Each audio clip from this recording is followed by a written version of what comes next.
Всем добрый день! Сегодня я вам покажу, как снять выкройку с готовой вещи на примере этого свитшота. Для этого нам нужны свитшот, ватман, карандаш и ножницы. Берем свитшот, выворачиваем, рукава оставляем, хорошенько подправляем. Начинаем чертить выкройку спинки. Ложим на край ватмана, чтобы длина была снизу одинаковой, а середина была ровно по краю ватмана. Начинаем чертить боковой шов. Вот так проводим линию. Потом приступаем к пройме. Ровно ложим и чертим. Потом плечо.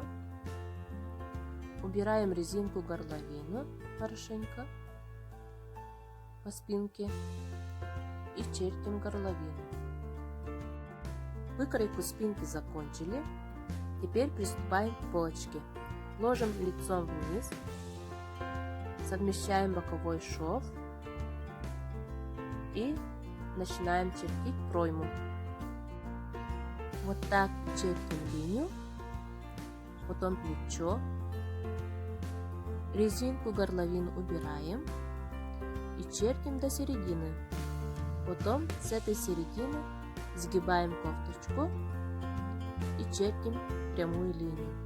Это будет середина переда.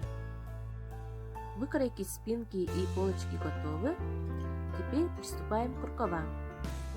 Выворачиваем рукав, хорошенько подправляем, сгиб ложим на край ватмана и чертим по краям шва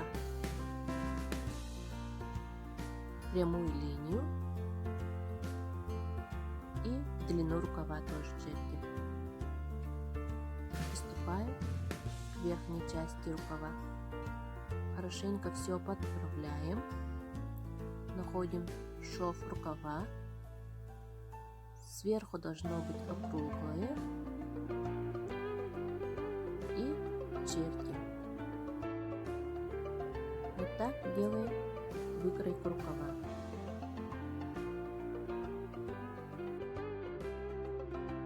Теперь отмечаем сгиб спинки, сгиб полочки и сгиб рукава. Будем ложить на сгибе ткани. Вот наша выкройка готова. Теперь вы будете шить для дочки или для сыночка вот такие красивые свитшоты. Спасибо за внимание.